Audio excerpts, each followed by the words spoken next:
Good morning বন্ধুরা, আমি সকালে আজকের ব্রেকফাস্ট নিয়ে চলে আসলাম। দেখো, এই যে আমি এটাকে অন করে দিচ্ছি, অন করে দিলাম।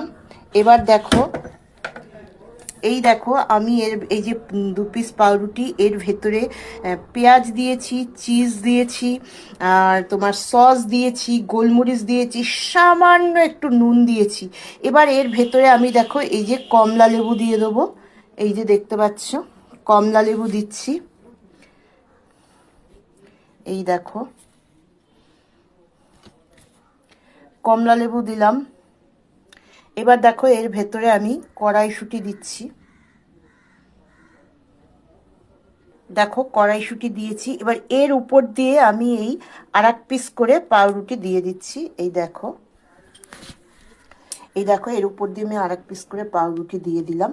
দিয়ে এইবার দেখো এই যে এইখানে স্যান্ডউইচ মেকারে দিয়ে দিচ্ছি। এই দেখো স্যান্ডউইচ মেকারে দিয়ে এবারে এটাকে এরকমভাবে ঢেকে দিলাম। দেখেছো, গাছের নিচে, সবুজের নিচে গনু দাদাকে বসিয়ে রেখেছি, কারণ গনু দাদা এখানে থাকলে এই যে আমি খাবারটা এখানে দিয়েছি সেই খাবারটা যেন ভালো হয়, গনু দাদা আশীর্বাদ করবে। আর এইখানে দেখো রাধা কৃষ্ণ রয়েছে, হাতি রয়েছে, আর এই দেখো জগন্নাথ, বলরাম, সুভদ্রা রয়েছে। দেখতে পাচ্ছ? চলো দেখি এটা কি হলো। চলো এটা অফ করে দিই। এবার দেখো এটা কিন্তু রেডি হয়ে গেছে। এটাকে এবার তুলে ফেলবো। এই দেখো, এই দেখো স্যান্ডউইচ কিন্তু রেডি হয়ে গেছে, দেখতে পাচ্ছ স্যান্ডউইচ। আর এটা হচ্ছে ফল, এখানে কমলা লেবু আছে, শাকালু আছে, আপেল আছে, আর শশা আছে। এটা হচ্ছে আমার আজকে ব্রেকফাস্ট। দেখো, আমি গনু দাদাকে উৎসর্গ করলাম আমার আজকের ব্রেকফাস্ট।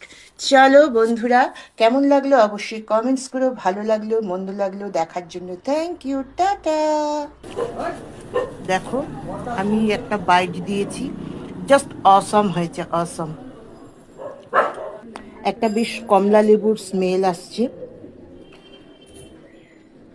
দারুণ লাগছে খেতে, টেস্টটা।